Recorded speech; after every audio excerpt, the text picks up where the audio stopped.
Hey team, this is Doug, and this is video number 3. What I'm going to do this time is to create a UI using the tools provided here in WebSphere sMash for the list person transaction service that I demonstrated in the second video. And I'm going to do this hopefully just very quickly and real time. So I'm going to create an HTML page and give it a name. I'm going to call it index.html, and that's going to open up the editor.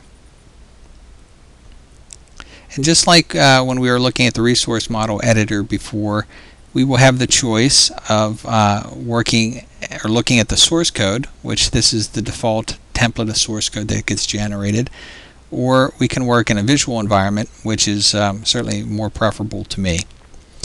So we're going to work over here, create the page, and then at the end we'll switch back over to the source code just to see what was generated. So this is going to be a very, very basic page. I'm not going to make it decorative. All I really want to do is to just put a data grid on here to show the rows and columns of the information retrieved from MDM Server. So the first thing I need to do is I do need to create a data store.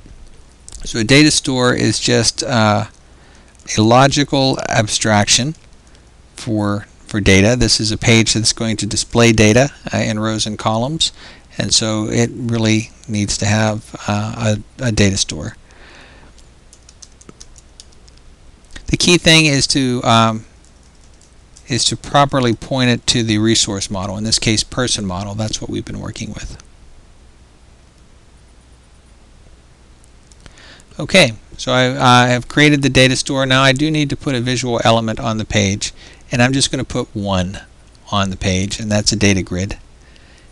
As I mentioned previously, the data grid is just a rectangle, a place where we can display rows and columns of the person information retrieved from MDM Server. So there, I've dropped it on the page. Now I just need to set a couple properties. Give it a name, the grid, and again the important thing here is to make sure that it knows where to get the data, so I'm going to point it to person store, and that is it. We have just created a web page for an MDM Server transaction. So before I run it, let's just quickly take a look at the source code, and here it's been refreshed. You can see it's really a combination of HTML tags, which we might recognize, and some tags for the DoJo scripting widgets. Again, if you're not familiar with that, you might want to look into it, do some web search. DoJo is just an Ajax-based UI framework that's very popular in Java, Apache, J2E kinds of environments, web environments, Web 2.0, that kind of thing. So anyhow, we've created the page. Let's run it. I can do that just by launching the index page for the application up there. Now, while this is loading, I guess one thing I'll point out, you'll see down in the bottom of the screen here, this is actually a monitor called Firebug. Firebug is another plugin for Firefox, and it's a very handy tool. I've used it for debugging, and it'll actually allow you to step through JavaScript that's embedded into the HTML pages that are running, but not doing really any of that here. It's just really just a console showing me the events that are happening, and you can see here it's actually now it's in fact calling the web service to retrieve the person information right now. Okay, that's done, and it's going to populate the data grid here shortly. And there it is. I'm running out of memory a little bit, so it's kind of choking somewhat. But you can see nonetheless that it is a successful transaction. So here, these are the names that we saw before: first name, last name, city, state, country, address, ID. This is the full list of people that are in the MDM Server repository invoked through the exposed transaction or the exposed service.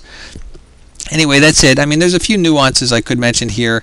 You'll notice not all the fields are mapped. I have some some mapping things I still need to do. There are different names when you do a search for the attributes in the person search result object than there are in the person object, but that's all sort of under the cover nuanced stuff that I don't really need to get into here. It's not. I just wanted to point out it's not a surprise. Everything that I expected to happen, happened. The transaction worked, and here it is. We did a screen in about 2 minutes. So I guess I'm going to end this now. I don't want to belabor the point. We can talk further on this in our meetings.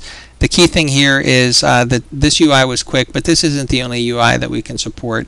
Pretty much any Java web kind of container is capable of calling these services. Frankly, so are .NET services. We have lots and lots of choices.